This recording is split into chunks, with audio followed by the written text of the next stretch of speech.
지난 상승장 용인 부동산은 젊은 직장인과 투자자들의 관심을 끌며 단기간에 수억의 가격 상승을 기록했습니다. 특히 수지와 기흥의 상승폭이 엄청났는데요. 지금은 어떻게 됐을까요? 2021년 초 30대 중반 신혼부부인 이준혁, 최수연 부부는 용인의 한 오피스텔에서 전세로 살고 있었습니다. 준혁 씨는 판교의 소프트웨어 개발자로 수연 씨는 영어 강사로 일하며 안정적인 수입을 벌어들이고 있었습니다. 결혼 4년 차 전세로 살던 20평대 오피스텔은 점점 좁게 느껴졌습니다.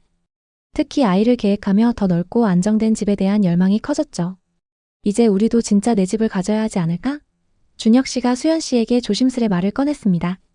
수연 씨는 고개를 끄덕였습니다. 맞아, 집주인이 전세금 올릴지 눈치 보는 거 이제 지쳤어.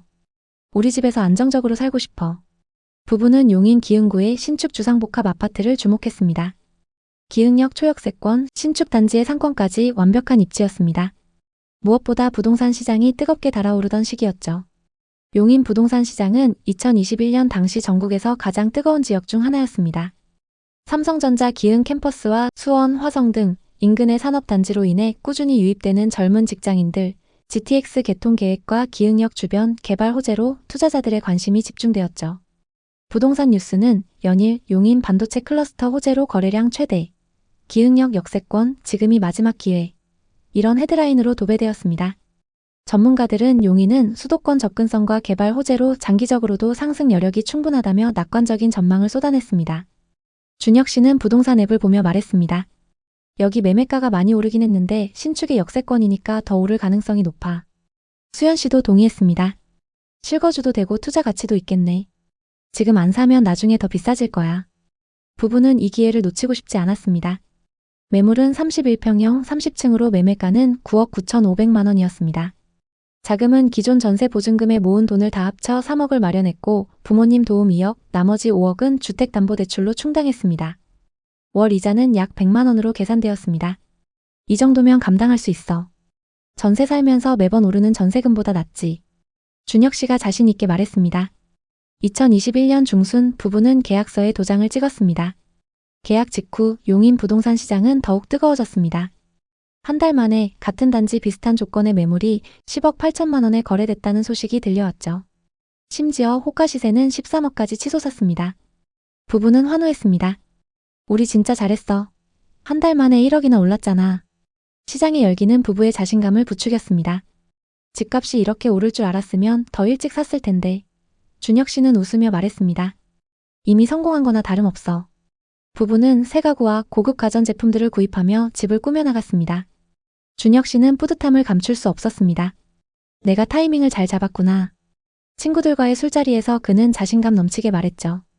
기흥의 주상복합 아파트 샀는데 벌써 1억 넘게 올랐어. 용인은 역시 대박이야. 모두 부러워했고 부부는 실컷 투자 이야기를 했죠. 그중에는 부동산 투자를 하지 않은 친구들도 있었는데 그들에게 부동산도 소개해주면서 투자를 권유했습니다. 부동산 전문가가 된 것 같아 뿌듯했습니다.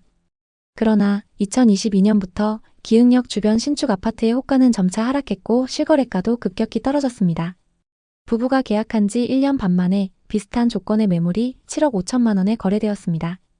준혁 씨는 부동산 앱을 확인하며 눈을 의심했습니다. 설마 우리 집이 이렇게까지 떨어질 리 없어.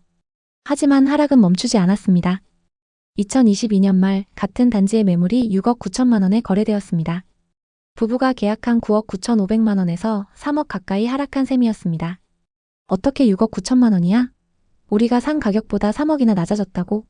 준혁 씨는 침묵한 채 스마트폰만 들여다봤습니다. 부동산 커뮤니티는 기흥역 주변 과열이었다. 신축도 하락은 면치 못해 이런 글들로 도배되었습니다. 전문가들은 용인 시장은 단기 과열로 조정이 불가피하다. GTX 호재도 아직 멀었고 대출 규제가 지속되면 추가 하락 가능성도 있다고 경고했습니다. 지인들의 말은 부부의 마음을 더욱 무겁게 했습니다. 너희 집 괜찮아? 요즘 용인 집값 많이 빠졌다던데. 수연 씨는 웃으며 넘기려 했지만 속으로는 불안이 커져갔습니다. 특히 최근 과소비했던 것들이 부담으로 다가왔습니다. 그때 좀 더 신중했어야 했어. 수연 씨가 중얼거렸습니다. 준혁 씨는 짜증 섞인 목소리로 대꾸했습니다. 그때 너도 좋아했잖아. 이제 와서 후회한다고 뭐가 달라져? 부부 사이에 처음으로 날카로운 대화가 오갔습니다. 설상가상으로 은행에서 연락이 왔습니다. 금리 인상으로 인해 대출 이자가 조정됩니다. 월 이자가 208만 원으로 상향됩니다. 준혁 씨는 계산기를 두드렸습니다. 추가 부담이 너무 커. 하락장의 고통은 여기서 끝나지 않았습니다. 부부는 매일같이 부동산 앱을 확인하며 새로운 거래 소식에 가슴이 철렁했습니다. 같은 단지 다른 동에서 7억 2천만 원에 거래된 매물이 나타났습니다. 이는 부부의 매매가보다 2억 7,500만 원 낮은 가격이었습니다. 수연 씨는 울먹이며 말했습니다. 왜 이렇게 비쌀 때 샀어? 조금만 더 기다렸으면. 준혁 씨는 답답한 마음에 버럭 화를 냈습니다. 그때 너도 사자고 했잖아. 나만 잘못한 거야? 수연 씨는 눈물을 글썽이며 방으로 들어가 문을 쾅 닫았습니다. 부부는 서로를 원망했고 대화가 줄었습니다. 집은 더 이상 꿈의 공간이 아니라 부담과 스트레스의 상징이 되어갔습니다. 고통은 재정적 부담뿐만 아니라 정서적 갈등으로 이어졌습니다. 수연 씨는 밤마다 부동산 커뮤니티를 뒤지며 낮은 거래가를 볼 때마다 한숨을 쉬었습니다.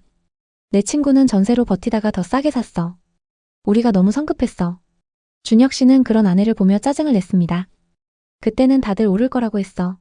나보고 어쩌라는 거야? 부부는 점점 사소한 일에도 나를 세웠습니다.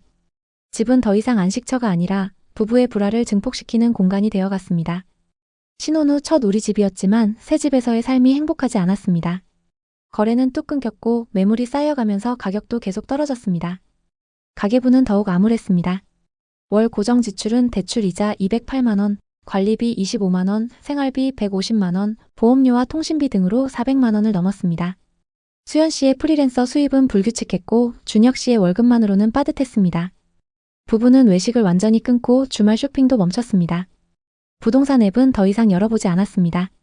또 7억짜리 매물 나왔다고 하면 나 미칠 것 같아. 하지만 우려했던 일이 벌어졌습니다. 같은 단지 다른 동에서 6억 9천만 원에 거래된 매물이 커뮤니티에 올라왔습니다. 부부가 계약한 가격보다 3억이나 낮은 금액이었습니다.